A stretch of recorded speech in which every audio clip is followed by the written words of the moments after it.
안녕하세요. 오늘 민주당 정동영 의원님 모셨습니다. 안녕하세요. 안녕하세요. 예. 진짜 오랜만이네요.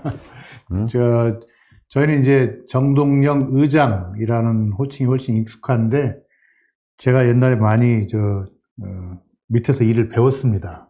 김현종 기자에서 김현종 대표로 예. 바뀌었네요. 예. 민주당 대변인 하실 때 저한테 부대변인도 시켜주셨고, 참 오랜만에 뵙겠습니다. 정동영 하면, MBC 기자 시절부터 많은 사람들의 가슴에 박히던 이름이죠. 우선 오늘 이진숙 청문회 다음 주에 있잖아요. 네. 그거에서 언론계, 방송, MBC 이쪽 좀 물어보고, 그 다음에 미국. 네. 아침에도 뉴스 쏟아지던데, 바이든이 불출마할 것 같은, 그 두 가지 중심으로 여쭤보겠습니다. 우선, 저는 뵈면 국화 옆에서 이제는 돌아와 거울 앞에선 누님 같은 꽃이여. 이런 느낌입니다. 정치 오래 하셨잖아요.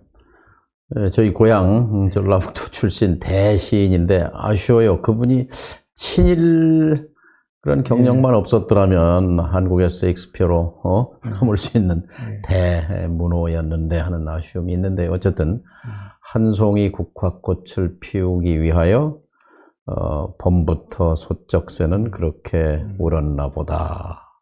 근데 혹시 새들의 아침 조회 시간이 있어요? 몇 시인지 아세요? 아침 조회면 아침에 일찍 한 5시쯤 하나요?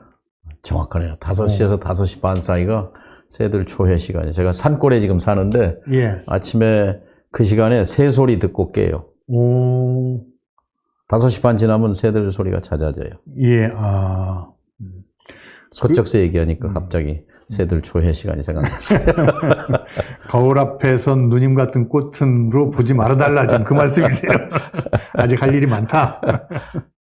96년에 국회에 들어오시면서 천신정 이렇게 해가지고 사실상 15대 국회부터 민주당의 선두 그룹이셨죠.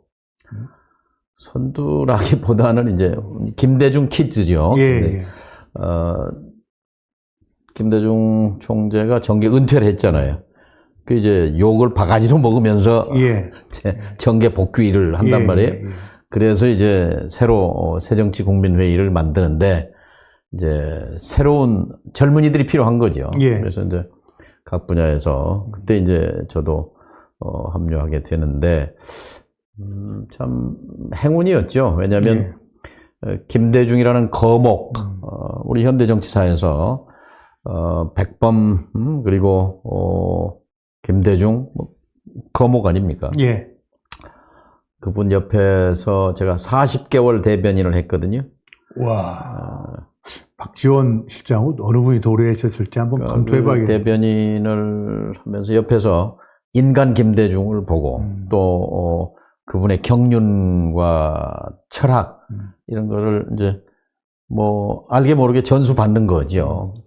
굉장히 행운이었다고 생각합니다.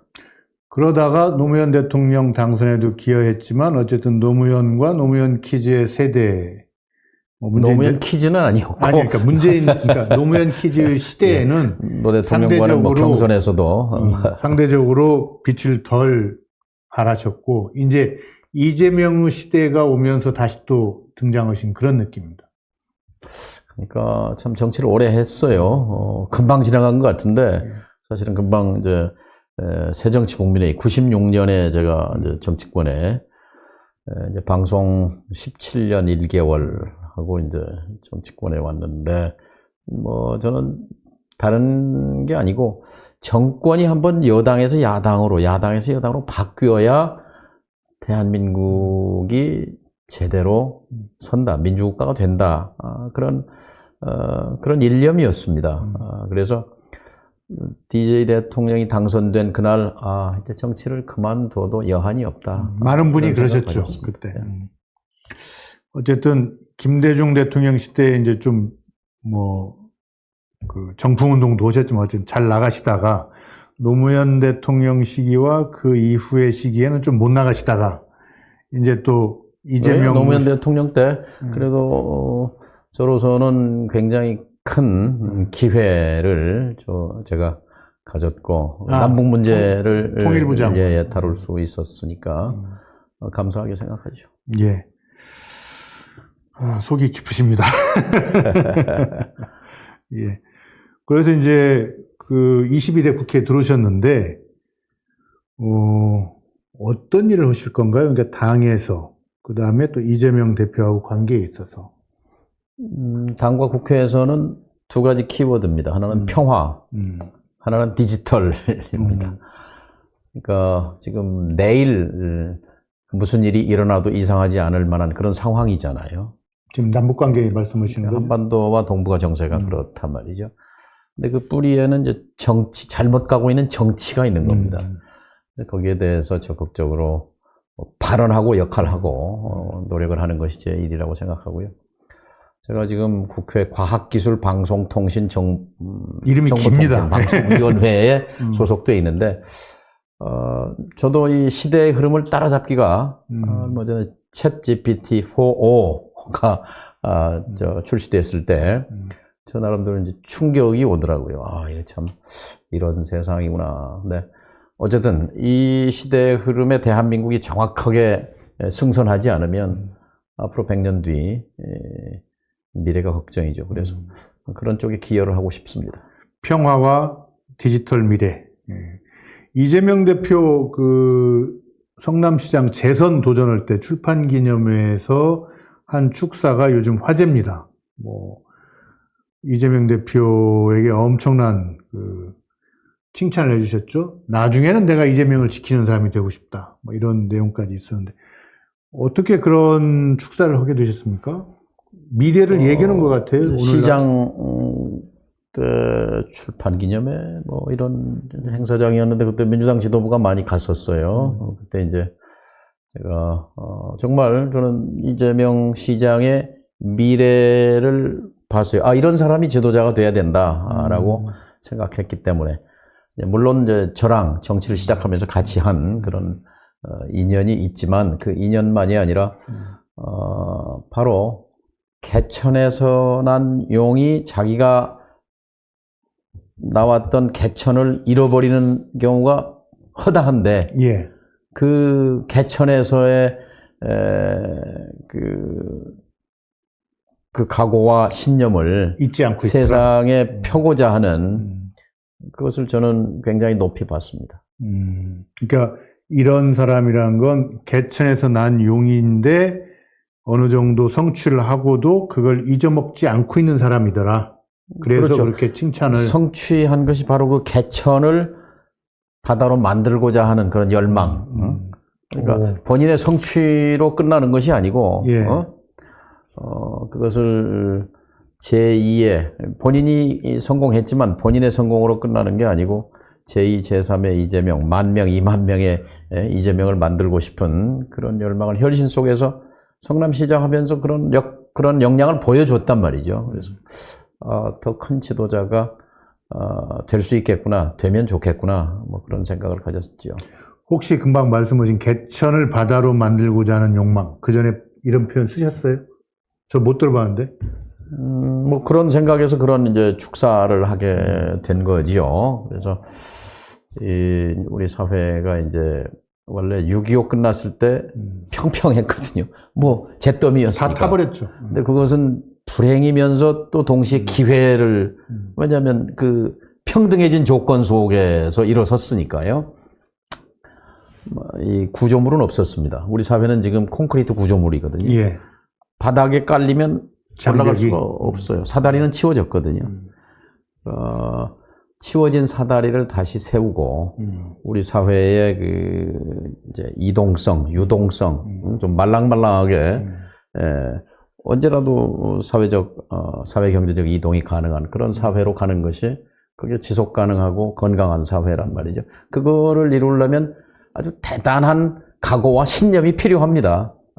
이재명 대표 엘리트 출신 지도자들이 걷는 길 되게 보잖아요.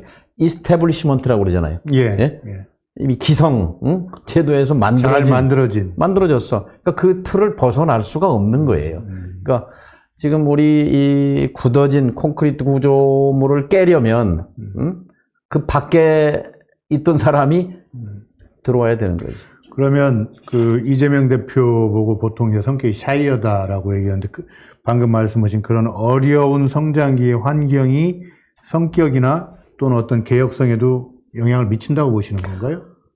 그러니까 학교를 못 다녔지 않습니까? 예. 돈이 없어서 가난해서 집안이 어려워서.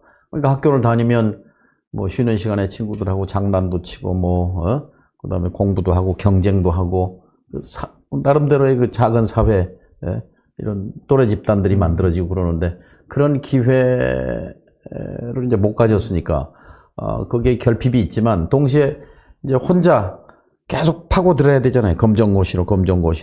그러면 끊임없이 자기와의 대화를 할 수밖에 없잖아요. 그러니까 깊어질 수 있는 거죠. 그런 점에서 이재명의 그런 그 강한 중심성이 나오는 거다라고 저는 생각하고 뭐 속이 깊은 사람이라고 생각합니다. 어떤 분은 그래서 적당히 이렇게 립 서비스도 하고 그러는 중산층의 예절 뭐 이런 거하고는 좀 이재명 대표가 거리가 있다 이렇게 얘기하는 사람도 있었어요.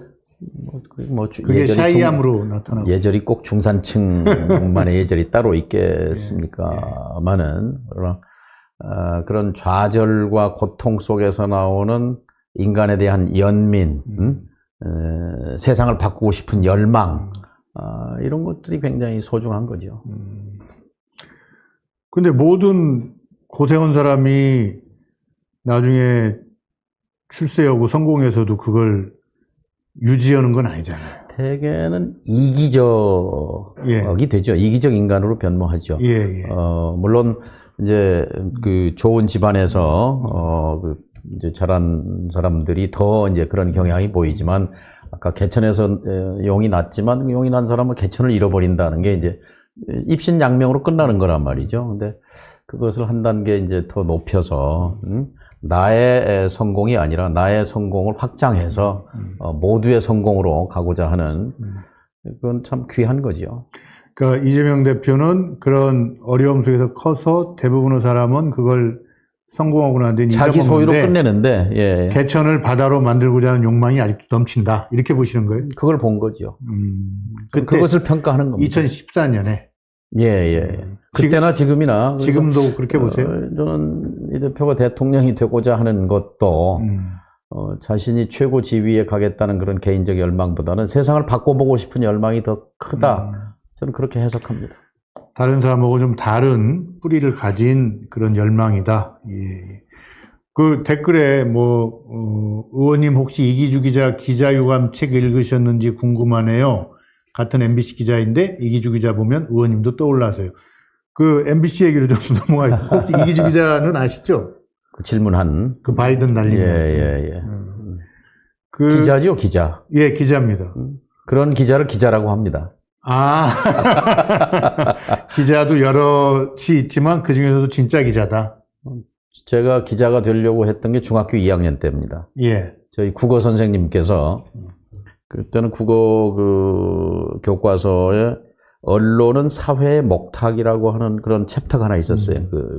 목탁 이렇게 치는. 예.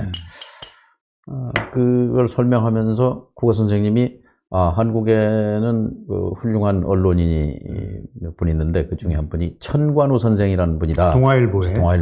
그래서 그분에 대해 설명을 해줬는데 그게 머릿속에 가슴속에 꽂혔어요. 제가 대학을 국사학과를 간 것도 그분 영향이고 나중에 그분이 결혼식 주례를 해주셨습니다. 그리고 대학 시절에는 그분을 모시고 한양대학교 때 이영희 선생님하고 두 분을 모시고 역사 모임이라는 공부 모임도 대학교 했었죠. 때부터 운동권이셨네요. 운동권이라면 운동권이죠. 왜냐하면 80년대로 치면 민청학년에 구속도 되고 했으니까요. 근데 그 중학교 때 그러니까 어린 시절에 누구를 만나느냐, 어떤 얘기를 듣느냐가 굉장히 중요합니다. 인생의 진로에 그만큼 영향을 미치는 거니까.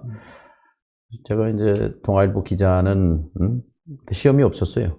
못 봤지만 그때가 광고 탄압하고 해서 안 뽑을 때 아닌가요? 네, 제 시험 볼 때 그렇죠. 동아일보는 시험이 없었어요. 78년에 시험 채용을 안 했다 이 말이죠. 예. 그래서 이제 한국일보하고 MBC에 시험을 봤는데 한국일보는 떨어졌어요. 너무 솔직하세요. 그리고 MBC는 그때는 뭐 방송기자라는 개념 말이 없었어요. 신문기자지 그냥. 기자 이꼬르 신문기자. 근데 요즘 저는 경향신문 애독자입니다만 예. 당시에 경향신문은 기관지 비슷했어요. 예? 정부 예, 예. 대변지. 오공정부. 그래서 그 신문기자는 하기 싫었어요. 근데 그때 이제 저에게 이제 영향을 미친 분이 두 분인데 한 분은 제가 이제 MBC 면접 시험을 이제 보러 갔는데 사장님이 이제 앉자마자 첫 질문이 그거였어요. 정군, 자네 시국관이 뭐야? 시국관을 요즘 물어보더라고요. 그렇게 물어보면 근데 앞에 이제 쭉 서류가 있잖아요. 1대1인데 사장하고. 예. 아, 내가 데모하다가 구속되고 뭐 무기정학당하고 뭐 이런 것들 다 자료를 갖고 물어보는 거구나 해서 뭐 그냥 솔직히 나의 이제 시국관을 얘기하기 시작한 거지요. 그래서 유시는 지속할 수 없습니다. 유시는 망할 수밖에 없습니다. 라고 이제 얘기를 하고 있는데 1분도 안 돼서 됐어요. 나가라고. 그래도 한 3, 4분, 5분은 해야 되는데 1분도 안 돼서 이제 쫓겨난 거예요. 근데 이제 그날 오후에 수업 시간이 있었어요. 근데 수업 시간에 제가 뭘 발표를 하다가 그 아침에 면접 시험 본 얘기를 했어요. 그 이제 정치 상황과 관련해서 얘기를 하면서 그랬더니 그 시간 강사였는데 그분이 수업 끝나면서 정군 잠깐 좀 보자고 그러더니 그 MBC 경향에 들어가려고 시험 본 거요? 아니면 그냥 본 거냐? 그래서 아니 붙여주면 뭐 들어가죠. 그랬더니 그럼 대답을 잘못한 거다고. 시국관이 뭐요? 그러면 유시는 역사가 평가할 것입니다. 이렇게 말했어야 한다고. 선생님이 이제 답을 얘기해 주는 거예요. 그러면서 정말 들어갈 생각이 있으면 내가 편지를 한 장 써줄 테니까 거기 저 전무하는 분이 잘 아는 분인데 갖다 드리라고. 편지로 그 다음 주에 써주셔서 갖다 드렸어요. 그것 때문에 이제 됐으리라고 생각해요. 왜냐하면 일종의 반성문과 보증서죠, 보증서. 근데 거기에 이제 나중에 말씀을 들으니까 점수가 모자라서 떨어뜨리면 뭐 할 수 없지만 그 면접 때 그 대답 때문에 떨어뜨린다면 그 당신 회사는 인재를 하나 잃는 거요. 내가 이 학생을 보증합니다. 뭐 이제 이런 내용이었다고 합니다. 이제 그런 인연이 있었고 그 다음에 이제 그분이 최상용 대사. 최상용 선생님이고. 아, 그러세요? 지금도 이제 50년 이제 멘토시죠, 멘토. 그리고 이제 그 소련 정치론이라는 그 수업을 또 들었는데 그때 그 김학준 교수입니다. 동아일보 회장도 하시고. 김 교수가 그러시는 거예요. 그 경향신문에 합격자 명단 났던데, 정동영이 맞냐고 그래서, 예, 시험 봤습니다. 그랬더니, 신문기자 하지 말고 방송기자를 하라고. 미국에서는 CBS의 월터 크론카이트가, 가장 신뢰받는 그 미국인으로부터 인정받는 훌륭한 언론인이다. 그 얘기가 이제 저를 신문기자 대신 방송기자로 이끈 하나의 가이드라인, 지침이 됐죠. 그리고 중학교 때 선생님, 대학교 때 선생님들이 제 인생 진로에 밀어서 MBC로 가셨군요. MBC, 그러니까 그런 추천, 보증서로 또 그렇게 채용을 하는 거 보면 MBC가 참 독특한 회사예요. 비록 그 정부가 인사권을 갖고 있지만. 예, 권력으로부터 자유롭진 않지만 그래도 어느 정도의 자율성을 갖고 있었고 그 속에서 그러니까 제가 MBC에서 가장 감동적인 순간은 87년 12월 9일 MBC 기자 노조를 만든 일이었습니다. 87년 12월 후배들이 9일. 주동이 돼서 만들고 제가 제일 제일 고참 기자였습니다. 그때 43명 이렇게 모여서 밤 12시에 지하 식당에서 노조를 만들었는데 이게 뭐 복지나 월급을 올려달라는 노조가 아니라 공정방송을 하게 해달라는 기자가 기자 역할을 할 수 있도록 해달라는 그런 노조였습니다. 그래서 6개월 뒤에 그 노조가 1000명이 넘었죠. 조합원 숫자가. 예. 처음에는 40. 네, 43명으로 시작했던 것 같아요. 그때가 그 시니어 기자셨나요? 주니어 기자셨나요? 이제 막 10년 차니까 예. 이제 시니어 이제 중간쯤 되죠. 예. 그 손석희 그 사장도 그때 노조에 가입한 멤버인가요? 그러니까 그 처음 기자 노조였으니까 예, 그때는 아마 손석희 아나운서로 사장은 돼 아나운서실이었고 바로 이제 한두 달 뒤에 참여했으리라고 봅니다. 그러니까 87년 12월 9일이면 노태우가 대통령으로 뽑히기 며칠 전에 그렇죠. 민주화 대투쟁의 열기 속에서 언론사 노조로는 몇 번째였나요? 예, 신문사까지 포함하면 한국일보가 첫 번째, MBC가 두 번째고 방송사에서는 첫 노조였습니다. 저건 독특한 방송입니다. MBC, 저도 MBC를 오래 봤는데, 그래서 저희가 설문을 했어요. 여러분은 MBC 보면 어떤 프로가 생각납니까? 했더니, 뉴스 데스크가 59%, 저희 그 메디치 미디어 유튜브 그 커뮤니티에서, 100분 토론이 19%, 무한도전이 15%. 그 뉴스 데스크의 앵커를 오신 거죠? 네. 이제 되게, 저는 이제 정치를 하면서 이제 사람들을 만나면, 국회의원 아무개라고 한 사람 못 봤어요. MBC. 앵커. 그래서 이게 스테이션 충성도라고 하는데요. 저보러 KBS나 SBS 누구냐고 물어본 사람은 없었어요. 1%도. 그러니까. 단 한 명. 그 채널 충성도가 그렇게 높구나 하는 생각과 함께, 방송 때 박힌 이미지가 저에게는 정치적 자산이 된 셈이죠. MBC라는 회사를 한마디로 정의하면 어떤 회사입니까? 복잡하죠. 우리 현대사를 압축해 놓은 게 MBC 역사입니다. 그러니까 거기는 5.16 쿠데타도 들어있고, 그다음에 정권의 보수 정권의 언론 장악의 역사도 들어있고, 노조의 투쟁도 들어있고, 그러니까 시청자들도 애증이 거기 다 있고, 또 이제 전통적으로는 드라마가 강한 그런 드라마 왕국이라고도 네, 했죠. 드라마. 그리고 라디오가 강하고, 그리고 맞습니다. 또 이제 요즘은 요즘도 이제 신뢰도는 1등을 하지만 제가 있을 때는 뉴스는 MBC다 이제 그런 명성을 가졌었죠.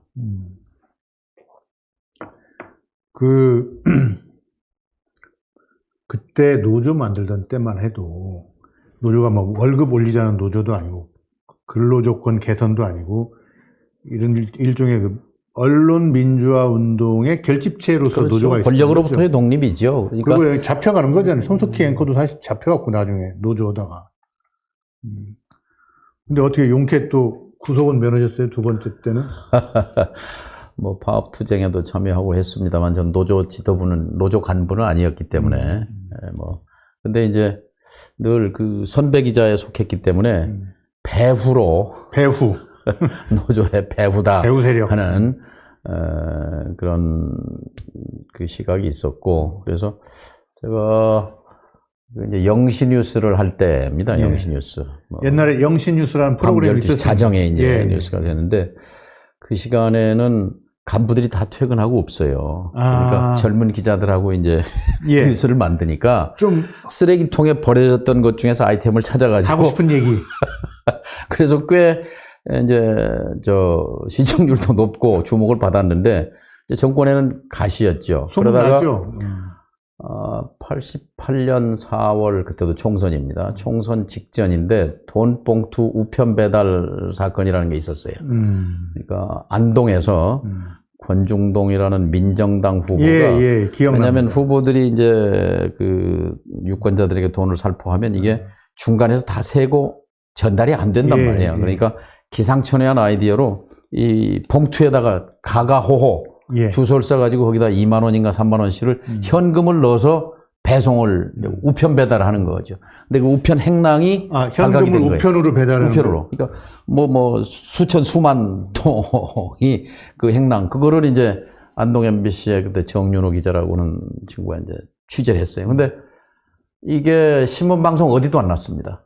그런 엄청난 사건이 벌어졌지만 그게 이제 보도 지침 시대니까요. 근데 밤 12시니까 그냥 끼워넣었어요. 야 이거 뉴스잖아. 그래서 현장 연결하자. 그래서 장장 10분, 15분 이걸 생방송으로 이제 현장 기자하고 주거니 받거니 난리가 났죠. 10분을요. 예, 10분이 엄청 키운 거네요. 그렇죠. 큰 뉴스죠. 근데 또 기자가 후보를 어디 절에 도피해 있는데 찾아가서 인터뷰까지 따가지고 대대적으로 다뤘는데, 이제 밤중에 이제 전북 간부들이 소집돼 나오고 그래서 이제 고성에 오고 갔는데 제가 한 얘기가 이거 기사 되잖아요. 그러니까 기사가 되는 것을 간섭 없이 낼 수 있는 게 이게 언론 자유입니다. 그게 MBC다. 그렇죠. 이제 그 바람에 이제 얼마 뒤에 그런 얘기가 있었어요. 그때 이제 그 여당이 참패했거든요. 그때 여소야대가 된 거죠. 그렇죠. 여소야대가 됐는데 그 이유 중에 몇 가지 중에 하나가 여권 매체 장악 실패. 그 중에 대표적인 게 MBC의 돈봉투 사건 생방송. 이게 이제 들어갔죠. 그래서 몸조심하라는 얘기도 듣고 그랬는데 그때는 MBC가 참 선후배 간에 그런 걸 좀 감싸주고 하는 문화가 있었어요. 그래서 저를 보러 해외에 나가는 게 좋겠다. 예. 제가 그때 LA 특파원으로 가게 됩니다. 그래서 미국에 대해서 알게 되셨죠. 근데 그때 여권 매체 장악 실패라는 시각이 오늘날 MBC로 그대로 이어지는 것 같습니다. 그러니까 지금 윤 정권이 MBC를 비롯한 공영방송을 장악하기 위해서 이진숙, 그것도 MBC 출신, 방통위원장을 임명하고 또 이 사람은 와서 MBC 박문진 방송문화진흥회 또 이사진을 교체하려고 세월이 지나도 도대체 바뀌는 게 없네요. 그러니까 제가 당시 총리실도 출입을 좀 했었는데요. 예. 그때 이제 나중에 정치인이 되셨는데 조선일보 편집국장 출신 최모 국장이라는 분이 공보처 장관이었어요. 최병렬. 예. 예. 그분하고 얘기를 논쟁이라고 그럴까 토론을 한 적이 있는데 MBC는 체제 변혁 세력이 장악한 방송이다 이렇게 얘기를 해서 어떻게 MBC를 체제 변혁 세력이 장악한 방송이라고 볼 수 있습니까? 하고 이제 제가 항변을 점잖게 말한 거지 빨갱이 방송이라는 얘기잖아요. 그렇죠. 빨갱이 방송이라는 거고 제가 그때 저는 빨갱이가 아닙니다. 저는 노조원입니다. 근데 어떻게 체제 변혁 방송이라고 말할 수 있는지. 근데 아마 지금도 그런 시각이 존재하는 것 같아요. 근데 그 말이 노영 방송이다. 예. 요즘 나오는 노조가 좌지우지하는 노조가 운영하는 방송이다라고 하는 건데 이거는 이제 우리 사회를 흑백으로 아직도 이분법적 사고로 보는 그런 단세포적 발상이라고 저는 생각합니다. 기사 가치가 있는 뉴스를 보도하는 방송을 하고 싶다는 거지 빨갱이가 아닌데 그런 환경에서 왔는데 저 댓글 나왔습니다. 그런데 왜 그런 환경에서 큰 MBC 이진숙 기자가 왜 이렇게 됐을까요? 제가 물어보고 싶은 거예요. 예. 왜냐하면 노조를 만든 해쯤 아마 입사했을 거예요. 그리고 노조원 그때 기자 입사하면 다 이제 유니언샵 같이 다 노조원이 되는데 또 그 중에서도 특히 노조 활동을 파업할 때 아주 성실하게 열심히 투쟁한 그래서 이제 나중에 최문순 사장이 그런 얘기를 했다고 해요. 단식 투쟁을 하는데 그래도 마지막까지 제일 일관되게 함께 한 사람이 이진숙 기자여서 자기는 그래서 굉장히 좋은 인상을 받았다. 그래서 워싱턴 발령도 그때 냈다. 그런 얘기를 했다고 전해 들었습니다만, 그때 단식 농성 파업이라는 게 공정방송에 대한 요구란 말이죠. 그렇죠. 근데 이제 그때 노조는 순수했는데, 이제 이진숙 기자 말입니다. 이진숙 후보자 말이.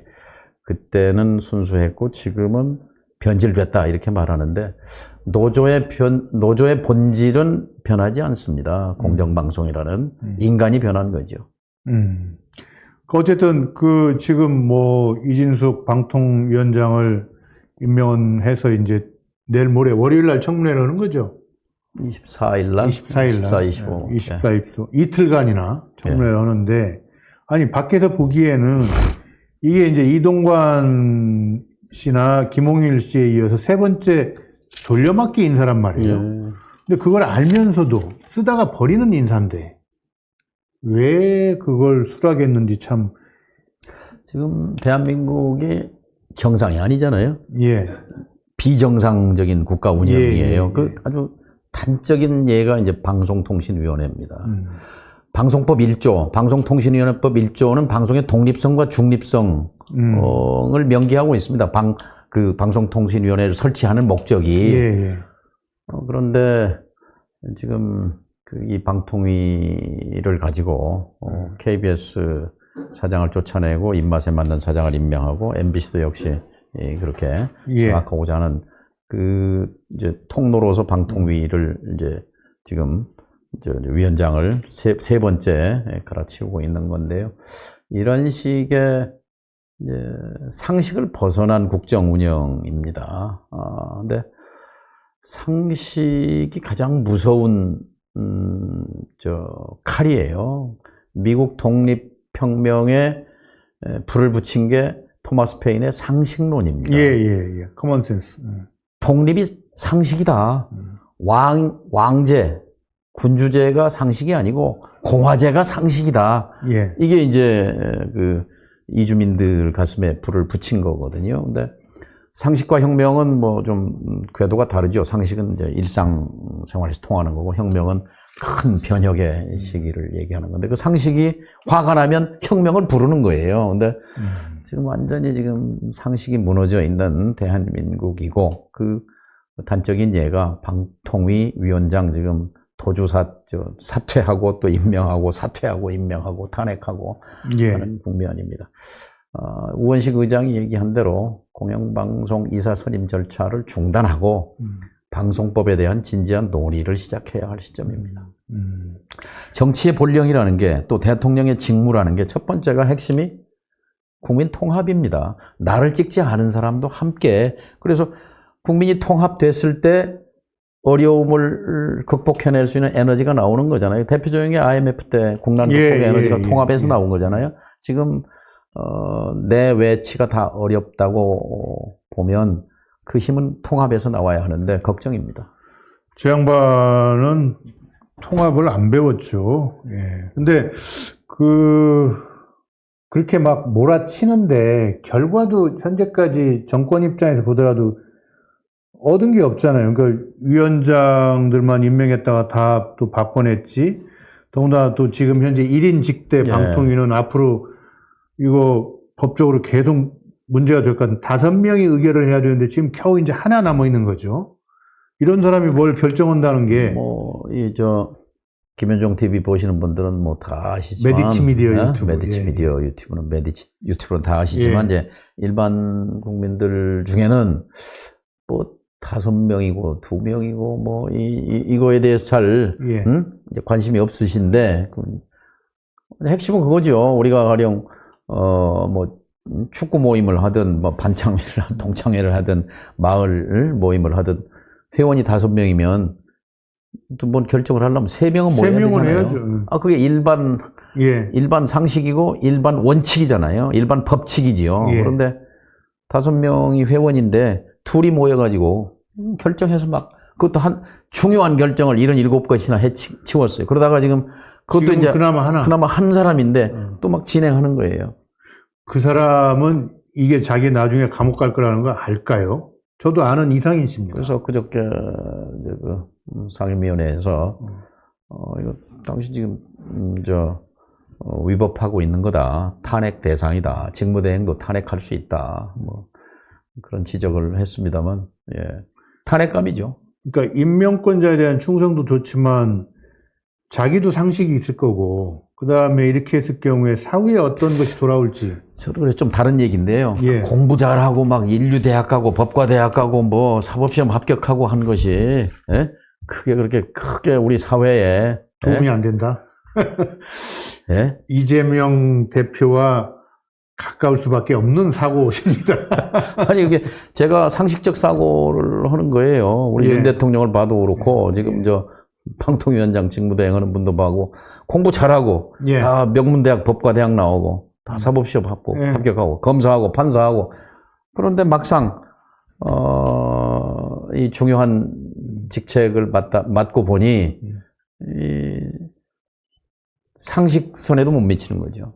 그런 말도 있습니다. 예전에 왜 어떤 엄마가 이렇게 길거리에서 종이를 이렇게 리아카에 끌고 가는 할아버지 할머니를 보면서 자기 애기 보고 너 공부 안 하면 저렇게 된다 나중에, 아주 그 말도 아닌 비하적 발언했는데, 요즘은 그런 말도 합니다. 야, 아무리 좋은 대학 나와서 뭐 시험 합격하고 해도 사회적 의식 갖지 않고 사회에 대해서 계속 업투데이트 하지 않으면 아무개 같이 된다. 그런 얘기가 있을 정도입니다. 지금 그러면 이진숙 청문회에서 하실 말씀들을 일부 좀 하셨어요, 지금.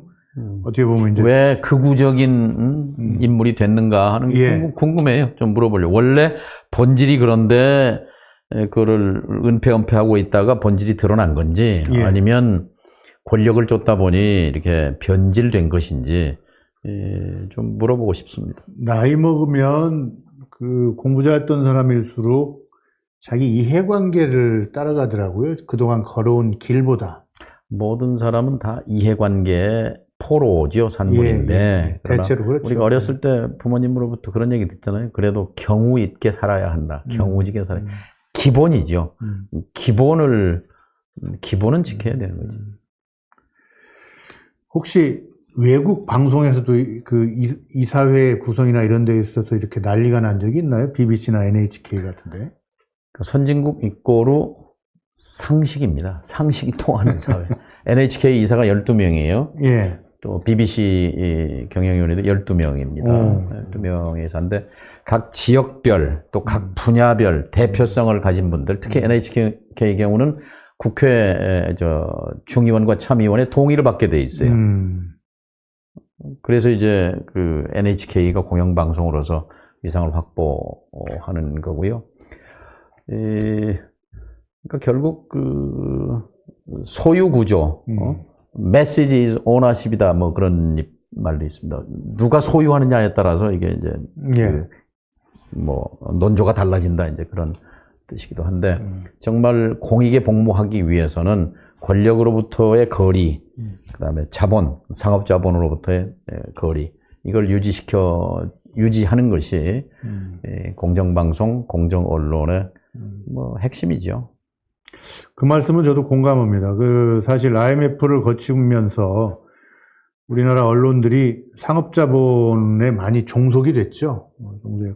권력과의 관계는 여전히 참 고민인데, 그래도 요즘은 전에 비해서 많이 밀리는 것 같아요. 그러니까 권력을 그 다음에 상업자본을 돈, 그 다음에 언론을 말이라고 한다면 힘과 돈과 말이 상호 물고 불리는 균형을 이루는 게 현재와 균형이죠. 예, 바람직한데, 지금은 권력과 상업자본이 너무 말을. 그 대목에서 참 아쉬운 게 있어요. 왜냐면 전임 정부 때 청와대도 민주당, 예. 국회도 민주당이 21대는 180석까지 했잖아요. 예. 국회에서 방송법 개정안을 예. 처리할 수 있었거든요. 예. 하려고 했거든요. 예. 근데 그때 청와대가 제동을 걸은 걸로 압니다. 그 방송법은 뭐냐면은 지금은 이제 MBC 방문진 9명, KBS 11명이면은 이제 6대5, 5대4 하면은 이제 자기 편 사람을 갖다 꽂는 건데, 그렇게 하지 말고 이 숫자를 좀 늘리고 15명, 20명으로 늘리고, 그다음에 60%, 그러니까 가령 15명이면 9명, 또는 이제 9명 같으면은 5명이면 60%가 아니잖아요. 예. 6명이어야 되잖아요. 예. 그러면 그렇게 되면은 6대3은 돼야 되니까 5대4 갖고 안 되니까, 그러면은 꼭 친여 인사만으로는 안 된단 말이죠. 그러면 상대방의 동의를 엔도스가 있는, 그렇죠. 동의하는 상대방. 그러니까 아주 이진숙 같은 인물은 안 되는 거죠. 예를 들면. 그러니까 비토권을 서로 주는 거죠. 그렇죠. 이제 그때 했어야 합니다. 근데 그것을 좀 참 안타까운 대목이에요. 잊고 그러니까 있었던 일인데 2020년 총선부터 2022년까지의 그 2년 동안에 그렇죠. 이걸 했어야 된다. 그때 국회에서 그거 하려고 했습니다. 저는 그렇게 예. 알고 있는데 나중에 왜 안 됐는가를 알아보니 청와대가 반대했습니다 하는 건데 그거는 우리가 이런 실패를 되풀이하지 않기 위해서라도 성찰할 대목입니다. 민주당이 달라진 민주당이 좀 해야 되는 일 같습니다. 예. 나중에 또 집권하더라도 그렇죠. 지금 이 발언이 예. 다 누군가는 기록하고 있을 건데 예. 민주당이 집권하면 맞아 지난 정부 문재인 정부 때와는 다른 자세를 좀 정파적 시각에서 국가를 운영할 것이 아니라 예. 좀 더 역사를 보고 대화해야 합니다. 그리고 예. 정말 대한민국을 좀 더 나은 세상으로, 좀 더 나은 사회로 만들기 위한 그런 치열한 진정성이 요구된다고 생각합니다. 예, 맞습니다. 사실은 오늘 모셔놓고 미국 얘기를 주로 하려고 했어요. 예, 예. 좀 하지요, 뭐. 잘 모르시는데 이렇게 미국 전문가세요. 근데 그 언론 얘기 뭐 이제 청문회도 있고 해서 하는다고 하면서 내부적으로도 사실 언론 얘기를 하면 이 구독이 안 나와요. 아, 그래요? 시청률이 안 나옵니다. 흔히 하는 말. 왜냐하면 관심이. 많은 사람들이 아까 그 학력 엘리트에 대한 거부감을 갖고 있는 것처럼 언론이라고 하면 저거 다 그냥 이거나 저거나 다 기레기다. 이런 생각을 갖고 있기 때문에 잘 안 보거든요. 저도 언론 출신으로서 참 얼굴이 뜨겁습니다. 예. 근데 이제 그나마 지금 이제 MBC라는 최전선, OP에서 이제 싸움이 붙으니까 좀 말씀을 듣기 위해서 이렇게 한 건데, 그 요것만 하나 여쭤보고 미국 얘기로 넘어가겠습니다. 언론자유는 왜 중요하죠? 뭐, 유명한 얘기 있잖아요. 신문 없는 정부와 정부 없는 신문 중에 택하라면은 나는 정부 없는 신문을 택하겠다는 것처럼, 제퍼슨의 명구처럼, 지금 현대 사회에서 언론이 없으면 암흑세계죠. 유튜브 많이 있습니다.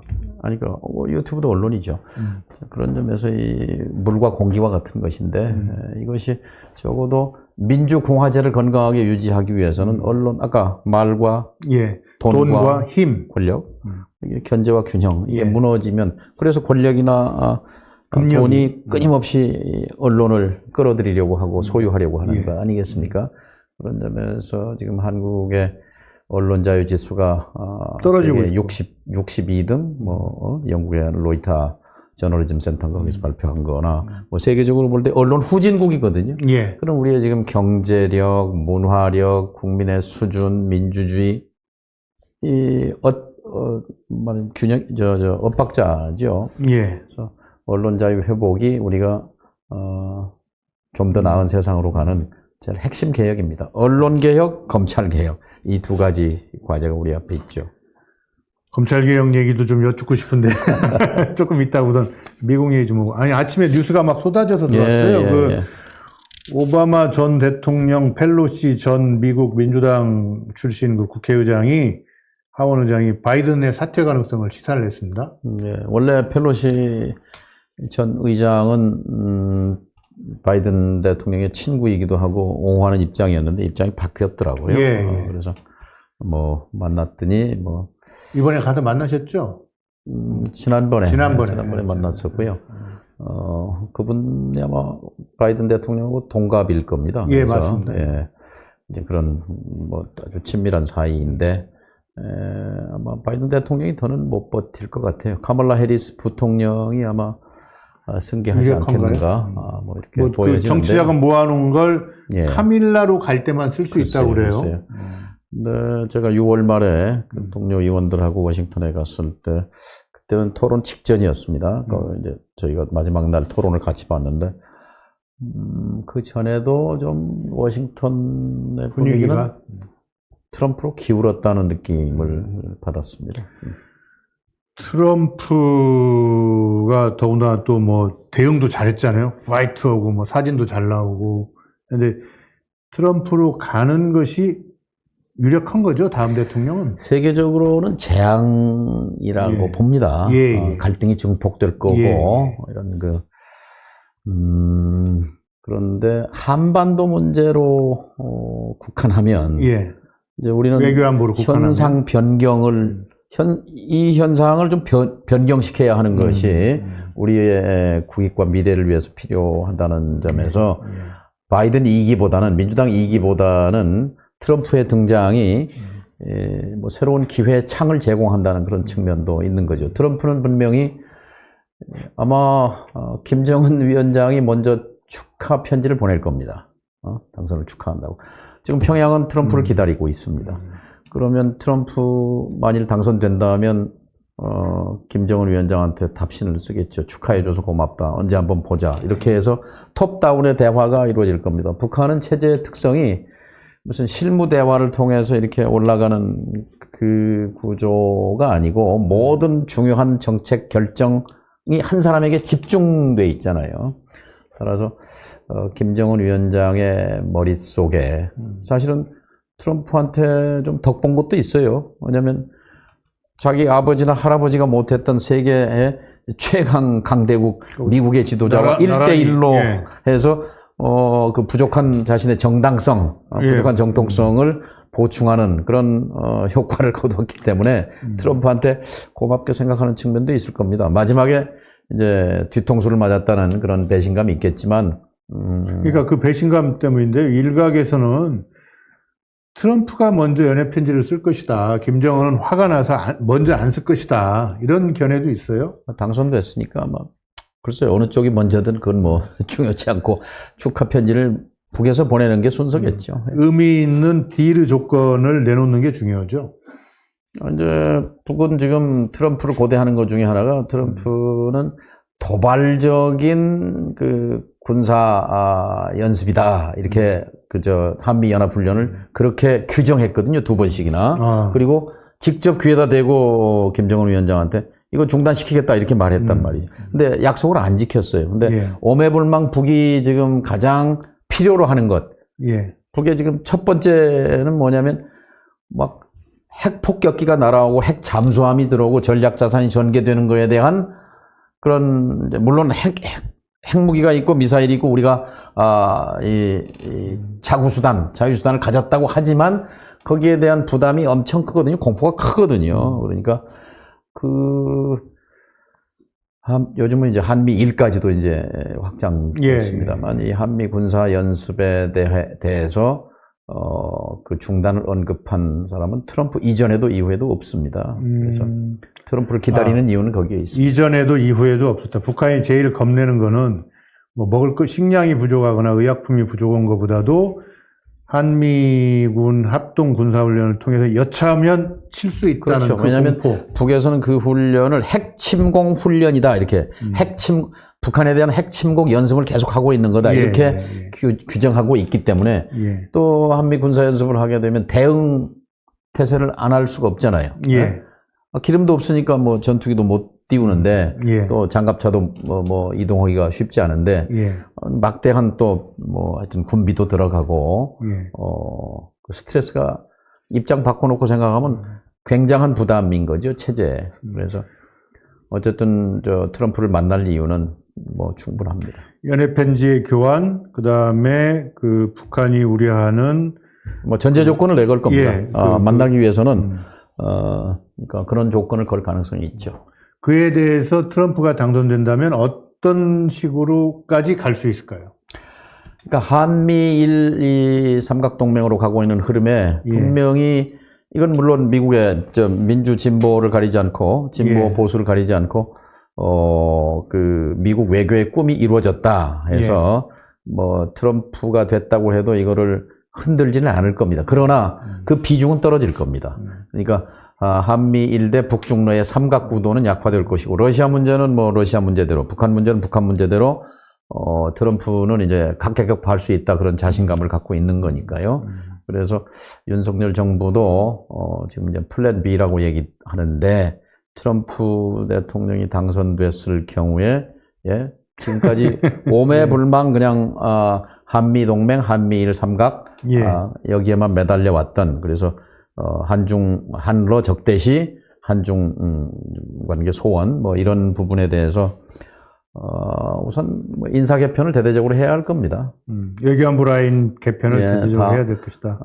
100% 물갈이 해야 다시 뭔가 대응이 가능하지요.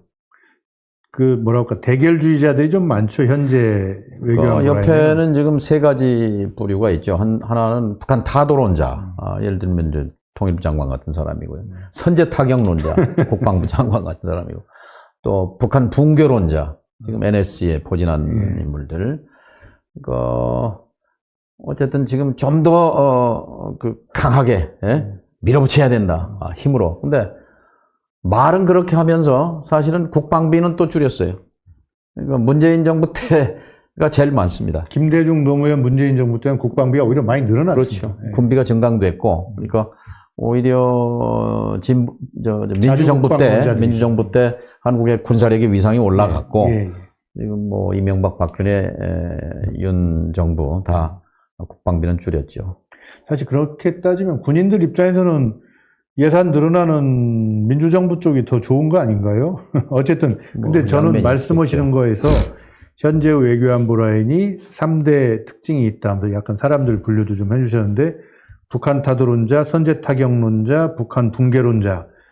이게 이제 결국 김대중 노무현 문재인 정부를 거치면서 민주 진보 쪽의 외교안보 역량이 좀 강화가 되고, 저쪽에서 무슨 생각을 하고 있는지에 대해서 분석도 잘하고 인맥도 파악하고, 또 한편 이쪽에서도 인맥이 좀 형성되고 뭐 이런 것 같습니다.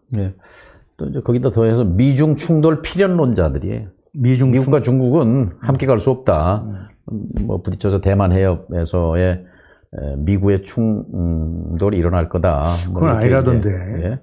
그러니까 그런 것들을 이제 잘못된 정세 판단 속에서 한미 동맹, 한미일 동맹, 한미일 삼각동맹에 이제 올인하는 그런 잘못된 정책 방향 선택. 그것이 이제 결과적으로 한중 무역에서 500억 불 적자가 발생하니까 수출이 줄어들고, 그러면 성장률도 낮아지고, 이렇게 돼서 또 서민 경제에도 여파가 미치고, 또 우리 기업들이 러시아에서 줄줄이 쫓겨났잖아요. 삼성도 문 닫고, 현대자동차도 문 닫고. 그러니까 우리 경제 영토가 점점 축소되는 거죠. 그러니까 사실은 윤 정부가 다시 살펴봐야 할 거는 보수 정부인 직선제 원조라고 볼 수 있는 노태우 정부를 벤치마킹 해야 합니다. 그때는 상당히 유화적이라고 할까요? 대화를 경제 영토를 넓히는 것을 목표로 삼았고, 우리의 국력 신장을 바탕으로 해서 부채살 같은 외교를 펼쳤죠. 그것은 옳았습니다. 남북관계 개선, 한중 수교, 한러 수교, 유엔 동시가입, 비핵화 공동선언, 남북 기본 합의서로 이어지는 보수 정부가 만든 그런 이정표고 금자탑입니다. 이것들을 지금 깡그리 무시하고 있는 윤 정부가 반성해야 할 대목이죠. 감각 있는 구독자께서 댓글 달아주셨습니다. 트럼프 되면 주한미군 철수 걱정되는데 어떻게 보시는지. 위협할 겁니다. 부자 나라인데 돈 내라, 아니면 뭐 주한미군 우리 여기 있을 필요 없다, 이런 식일 텐데, 미국은 대통령이 끌고 가기도 하지만, 그러나 워싱턴에 있는 주류 정통 외교안보 세력이 있거든요. 그건 민주진보, 민주공화 가리지 않고 다 아메리카 퍼스트. 지금 주한미군이 북한의 위협 때문에 한미지 상호 방위 조약에 근거해서 주둔하고 있는 거지만, 현실적으로는 중국 봉쇄의 천병이거든요. 그렇죠. 그런 점에서 중국 때리기는 트럼프나 바이든 똑같죠. 그러니까 이제 그런 점에서 우리의 이제 대미 외교 협상 능력이 또 이제 시험대에 오르게 되는 겁니다. 근데 그 부분에 대해서 한 번도 제대로 문제 제기가 없었던 것 같아요. 그러니까 북한의 침략에 대비해서 주한미군이 있는 건데, 현실적으로 육군은 그렇다 치지만 해군과 공군이 사실상 중국 견제용인데, 이 부분에 대해서 우리나라 정부나 책임 있는 정치인이 한 번도 문제다, 이건 목적 외 사용이다, 이 전용에 대해서 한국 정부와 한국 국민의 동의가 있어야 된다는 문제제기 한 번도 없었던 것 같아요. 오래된 고민이고 이제 숙제죠. 이른바 주한미군의 전략적 유연성이라는 거. 그러니까 주한미군의 존재 이유가 북한으로부터 위협만이 아니라 전략적 유연성이 제기되고 그것이 합의되는 순간 이미 그 목적은 변질된 거죠. 경제 쪽에서는 어떨까요? 트럼프가 그 당선이 될 경우에 경제나 뭐 기타 문화 이쪽 똑같습니다. 지금 뭐 원래 트럼프로부터 시작됐잖아요. 리쇼어링이라고 해서 일자리를 가져오겠다. 그러니까 중국에 60% 관세를 매기고 다른 나라에도 10%씩 일반 관세를 올리겠다는 것은 미국의 제조업을 살려서 제조업의 일자리를 다시 만들어내겠다는 거고, 트럼프의 지지 기반이 이제 이른바 제조업 몰락한 주들이잖아요. 미시간, 위스콘신, 뭐 펜실베니아 같은 그런 이제 러스트 벨트라고 하는 그 지역의 저소득 백인층들에게 가장 중요한 것은 제조업의 부흥이고 일자리의 이제 확보인데, 그걸 위해서 트럼프야말로 이제 Make America Great Again, 마가 이렇게 얘기하잖아요. 우리는 뭐 시달릴 수밖에 없는데, 그렇기 때문에 미국의 아메리카 퍼스트가 있다면 우리에게는 코리아 퍼스트가 확실하게 중심이 있어야 합니다. 근데 지금 코리아 퍼스트가 없는 거죠. 우리 국민, 우리 국익, 우리 국격을 중심으로 한 외교 방략이 절실합니다. 그런 점에서 이제 정부 여당이 못하니까 야당이라도 나서서 해야 된다. 그래서 야당 외교. 그 차원에서 이제 6월 말에 민주당에서 저하고 국방위원, 김병주 의원, 외교위원, 위성락 의원, 연구원장, 골고루 가셨네요. 그래서 4사람이 이제 다녀왔는데, 저희가 중국도 갈 생각입니다. 중국도. 그리고 가을에. 제가 오늘 오후에 우원식 의장 만나서 야당이 다녀왔는데 여야 초당 외교 합시다. 국회 대표단. 여야 대표단을 만들어서 지금 트럼프 선거 국면인데, 선거 전에도 가고 선거 끝난 뒤에도 가고, 의회가 국민의 대표인데, 우리 운명이 이렇게 이 국제 정서에 대해서 흔들리는 상황에서 국회의 역할이 뭐냐? 여야 함께 시각은 다르지만 미국에 가고 중국에 가서 우리의 국익을 대변해야 된다. 코리아 퍼스트 의회에서부터 하자, 이런 제안을 해볼 생각입니다.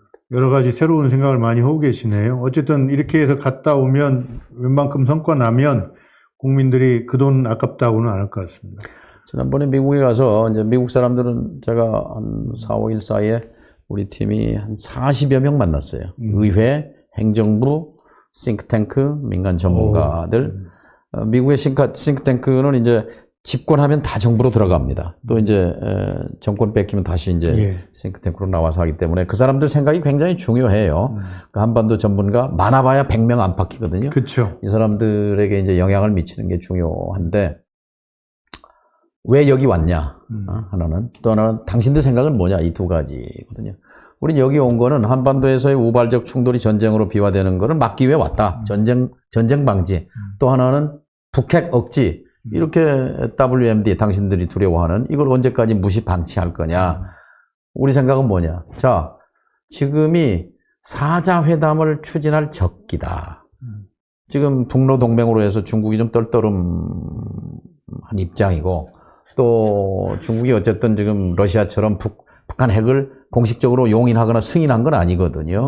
여전히 기조는 북핵 불용이라는 기조를 아직은 바꾸지 않고 있기 때문에, 그렇다면 코로나라든지 기후변화, 기후위기, 북핵 문제, 이런 부분들은 미중 경쟁 분야에서 떼내서 좀 협력 분야로 만들어서 중국을 끌어들여서 미중 남북 4자 회담을 추진하자라는 이제 제안을 했고, 미국 초야가 다 진중하게 들었습니다. 자기들도 수긍하는 반응이었는데, 다만 지금 바이든 정부는 여력이 없다, 거기까지. 그래서 우선은 이 무슨 사고만 안 나게 한반도에서 이 사태만 터지지 않게 좀 관리하는 그런 상황이고, 바이든이 다시 재선되면, 민주당이 두 번째 되면 뭔가 북핵 문제를 이대로 방치할 수 없으니까 그때는 적극 좀 추동할 수 있겠다, 뭐 이런 반응이었고요. 근데 평화가 정말 신념이신 것 같아요. 통일부 출입기자를 하다가 통일부 장관을 하고 개성공단을 만드신 그때 그게 지금까지 그대로. 네, 뭐 정치를 허업이라고 JP 총리가 한 말씀이 저한테는 뼈 아프게 남아 있습니다. 정치라는 게 헛것인가? 그런데 제 정치 인생에서, 정치 경력에서 그래도 내 스스로가 귀하게 생각하는 것은 개성공단을 예. 정동영이가 있었으니까 만들었다라는 개성동령. 그런 이제 뭐 자부심이라면 예. 자부심 갖는데요. 통일부 장관으로 임명받고 그 다음날 제가 노무현 대통령을 찾아가서 NSC 위원장을 좀 시켜주십시오라고 제가 요청을 했습니다. 근데 흔쾌히 뭐 겸임인 거죠, 하시라고. 겸임. 예. 통일부 장관으로서 NSC 위원장은 제가 처음이었죠. 왜냐하면 통일부 장관만 가지고는 개성공단을 이뤄낼 수가 없어요. 왜냐하면 미국을 설득해야 되는데 미국이 반대하고 있었기 때문에.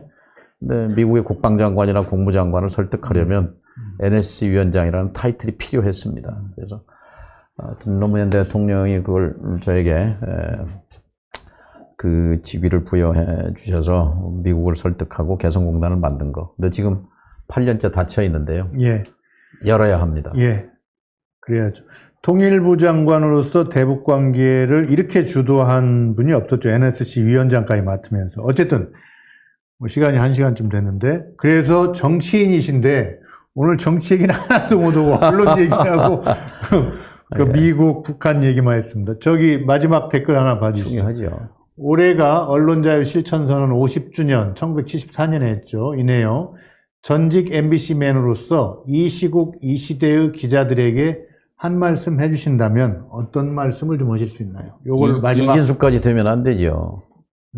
이진숙같이 되면 안 되고. 이진숙같이 되면 안 된다.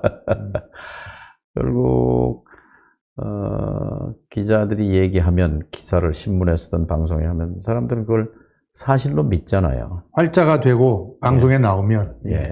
사실로 믿죠. 예. 법관들이 법률과 양심에 따라 판결하듯이 양심과 상식에 따라서 진실을 전달하는 거, 사실을 넘어서 진실을 전달하는 거. 쉬운 그런 얘기, 세상이 됐으면 좋겠습니다. 좀 평범한 얘기지만 참 실행은 어려운 얘기입니다. 오늘 정치 얘기 한 번도 못 했는데요. 전당대회 끝나고 한 번 더 나와주시죠. 예, 좀 듣겠습니다. 예. 메이츠미디어 유튜브 구독, 좋아요 한번 좀. 메이츠미디어 구독, 좋아요. 예. 박지원 실장은 막 정말 자기 것 같이 하시거든요. 다시 한번 하겠습니다. 메이츠미디어, 김현종 미디어, 좋아요. 감사합니다. 김현종 미디어는 아니고요. 오늘 방송 이것으로 마치겠습니다. 감사합니다. 감사합니다. 개천에서 난 용은 꽤 있습니다, 한국에. 근데 저만 용되고 나서는 개천을 모른 척하는 용이 너무 많습니다. 그런 용에 비하면 12살의 성남에 와서 이 개천 바닥에서 용이 된 이재명은 그 개천을 바다로 만들어서 누구나 다 용이 안 돼도 행복한 세상이 되기 위해 노력하는 진정한 지도자가 이재명이기 때문에 우리의 진정한 지도자입니다.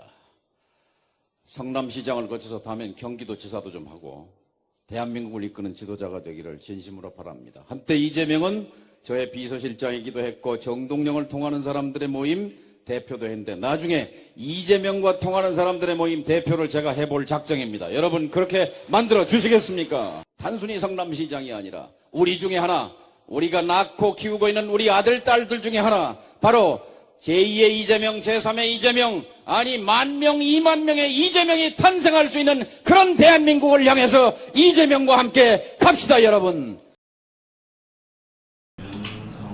윤석열 정부에 끊임없는 창고가 있으니까 이 정부가 특성이 그래요. 무한대로 제공해줘. 10시 50분부터 네. 30분 매주 화요일 윤석열 정부의 경제 정책을 김영환이 탈탈 털어드립니다.